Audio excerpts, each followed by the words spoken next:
جب نبی پاک ساجد حج کے معراج کی رات چلے تو اللہ نے کہا سبحان اللہ. کیا فرمایا ہے؟ میں تو ان کا دیا آنکھیں نہیں اچھی آنکھوں پر جتنے اللہ آنکھیں ہوتے تھے رکھنا چاہیے نا. کیا کہا اللہ کریم نے؟ محبوبہ سبحان اللہ. سبحان الذی اسرا بعبدہ. نبی کریم صلی اللہ تعالی وسلم فرماتے ہیں مسجد اقصی میں پہنچا اور جب میں پہنچا نا سارے نبی بیٹھے تھے. حضور فرماتے ہیں جبریل امین نے نا اذان پڑھی تو میرے حاشیے پہ بھی نہیں تھا کہ میں جماعت کراؤں گا. یہاں لوگوں کو شوق ہوتا ہے نا آگے آگے کہا میرے حاشیے میں بھی نہیں تھا کہ میں جماعت. میں تو پیچھے تھا. میرا دل تھا موسیٰ کرائیں گے, عیسیٰ کرائیں گے, ابراہیم خلیل اللہ کرائیں یا حضرت آدم علیہ السلام سب کے باپ ہے وہ کرائیں گے. فرماتے ہیں جب اقامت ہوئی تو حضرت جبریل نے میرا ہاتھ پکڑا اور مجھے مسکر کر دیا. پھر بریلی کے امام بول پڑے, کہنے لگے وہ سرور کشور رسالت جو عرش پر جلوہ گر ہوئے تھے, نئے نویلے طرب کے سرما عرب کے مہمان کے لیے تھے. اور اعلیٰ حضرت فرماتے ہیں ایک راز تھا مسجد اقصی میں جانے کا, سر کہتے ہیں راز کو. اعلیٰ حضرت فرمانے لگے نماز اقصی میں تھا یہی سر, یا معانی ہو اول آخر ہے دست بستہ وہ پیچھے حاضر جو سلطنت پہلے کر گئے تھے. ہیں دست بستہ وہ پیچھے حاضر جو سلطنت پہلے کر گئے تھے. نبی پاک فرماتے ہیں حضرت جبریل نے مجھے کھڑا کیا تو میں نے جبریل کو دیکھا. میں نے کہا مجھے کیوں کھڑا کر رہے ہو؟ تو حضرت جبریل کہنے لگے یا رسول اللہ یہ جتنے پیچھے کھڑے ہیں ان کی بھی خواہش یہی ہے کہ آپ ہی جماعت کرائیں, اور اللہ کی رضا بھی یہی ہے کہ آپ ہی جماعت کرائیں. نبی پاک فرماتے ہیں میں نے جماعت کرائی. پھر نبیوں نے تقریریں کی. میری باری آئی تو ایک جملہ کہا تو حضرت ابراہیم کہنے لگے آپ نے تو ایک جملے میں ہی کمال کر دیا ہے. کوئی نبی کہنے لگے میں کلیم اللہ ہوں, کچھ کہنے لگے میں روح اللہ ہوں, کوئی فرمانے لگے میں خلیل اللہ ہوں. سب نے اپنی ذاتی بات کی. نبی پاک فرماتے ہیں میری بات آئی تو میں نے اللہ کی مخلوق کی بات کی. میں نے مسلمان کی بات کی, مومن کی بات کی, کافر کی بات کی, میں نے سب کی بات کی, ساری مخلوق کی. حضور آپ نے کیا فرمایا؟ نبی پاک فرمانے لگے میں نے کہا الحمدللہ الذی ارسلنی رحمت للعالمین. فرمایا اللہ کا شکر ہے اس نے مجھے ساری کائنات کے لیے رحمت بنا کے بھیجا ہے. نبی کریم علیہ السلام فرماتے ہیں میں وہاں سے اٹھا. فرماتے ہیں پہلا آسمان, دوسرا آسمان, تیسرا, چھٹا آسمان, ساتواں آسمان پہ بیت المعمور ہے, مومنوں کا کعبہ بیت اللہ زمین پہ, اس کے بالکل سیدھ میں ساتویں آسمان پہ بیت المعمور فرشتوں کا کعبہ ہے.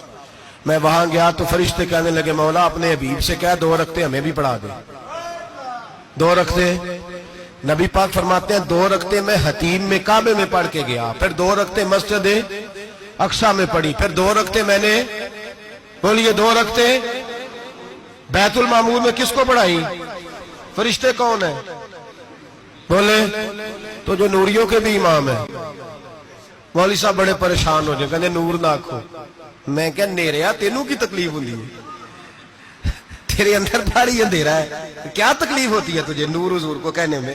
کس چکر میں تو الجھ گیا ہے؟ جس نے ساری کائنات کو نور دے دیا اس کو نور نہ کہے, جس کی برکت سے اللہ ہر ایک والا. حضرت فرماتے ہیں لا مکان تک اجالا ہے جس کا وہ ہے, ہر مکان کا اجالا ہمارا, ہر مکان کا اجالا. یہ دنیا میں جتنی بھی روشنی ہے یہ میرے رسول کے نور کی برکت سے روشنی. وہ کس قسم کی باتیں کرتا ہے؟ نبی کریم صلی اللہ تعالی علیہ وسلم فرماتے ہیں فرشتوں کی میں نے جماعت کرائی. اچھا جی نماز کس دن فرض ہوئی؟ فرض کس دن ہوئی؟ حضور تو نماز لینے جا رہے تھے تو یہ رستے میں پڑھاتے ہوئے بھی جا رہے ہیں. نماز تو معراج کی رات لینے گئے نا نبی پاک, تو رستے میں اللہ فرماتے ہیں الرحمن علم القرآن خلق الانسان. فرمایا پہلے میں نے رسول کو قرآن سکھایا ہے پھر انسان کی تخلیق کی ہے. نماز بعد میں فرض ہوئی امت کے لیے. نبی پاک کو تو اللہ نے سارے علوم پہلے سے عطا فرما دیے, سارے علوم. اس کا مطلب یہ بھی ہوا کہ نماز سے چھٹی مل سکتی. کعبے میں بھی نماز, بیت المقدس میں بھی, بیت المعمور میں بھی, بیت اللہ میں بھی, ہر جگہ ہی. تو جو بھاگنا چاہے نماز سے بھاگ سکتا, اس لیے کہ معراج میں جگہ جگہ نماز ہے, نماز ہی نماز ہے ہر جگہ. اللہ کے حبیب فرماتے ہیں بس 7ویں آسمان پہ گئے تو جبریل روک گئے. کوئی رہ فلک کو تیار گیا تے کچھ سدرات ہار گیا, ایک کالیاں زلفا والا سی جڑا لنگ عرشاں تو بھی پار گیا. نبی پاک فرماتے ہیں جبریل ٹھہر گئے. میں نے کہا چل. کہنے لگے یا رسول اللہ آگے گیا تو میرے پر جل جائیں گے. حالانکہ ملا رومی کہتے ہیں نہیں, اگر حضرت جبریل ساتھ جاتے تو کچھ بھی نہیں ہونا تھا, بلکہ جبریل کی موج لگ جانی تھی. اور ایک اور بات, جب یہاں حضور رکے نا تو نبی پاک نے فرمایا چل تو نہیں جاتا تو کوئی خواہش ہی بتا دے اپنی. تو حضرت جبریل کہنے لگے یا رسول اللہ میری خواہش یہ ہے جب قیامت کے دن آپ کے پرہیزگار امتی پل صراط سے گزرے تو اللہ مجھے نیچے پر بچھانے کی توفیق عطا فرمائے. یہ میری خواہش ہے.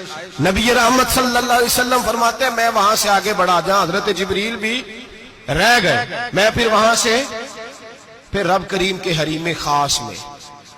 نبی پاک فرماتے ہیں اس رستے میں نے بڑا کچھ دیکھا. جنت دیکھی, دوزخ دیکھا, فرشتے دیکھے, حوریں دیکھی, غلمان دیکھے, بڑا کچھ دیکھا. نبی رحمت ملا رومی نے ایسی روایت بھی لکھی ہے, فرماتے ہیں کہ حور کے پاس سے گزرنے لگا تو اس نے میرے پیچھے سے آواز دی, کہنے لگی محبوبہ معراج پہ آئے ہو تو مجھے بھی کچھ دے دو, مجھے بھی کچھ دے دو. تو ملا جلال الدین رومی لکھتے ہیں نبی پاک نے فرمایا چل جا میں نے تجھے اپنا بلال دیا. تو وہ حور کہنے لگی محبوبہ وہ تو کالا کلوٹا ہے, میرے لیے رہ گیا ہے. تو ملا رومی نے لفظ لکھا یہ ان کی محبت ہے, یہ ان کا پیار ہے. فرماتے ہیں محبوب فرمانے لگے تو کالا کہہ رہی ہے, ابھی تو میں نے اس سے پوچھا نہیں, پتہ نہیں تجھے پسند بھی کرتا ہے کہ نہیں, تجھے قبول بھی کرتا ہے کہ نہیں, ابھی تو میں نے اس سے پوچھا ہی نہیں. فلک اچھا ہے کمر پہ نہ ہلال اچھا ہے,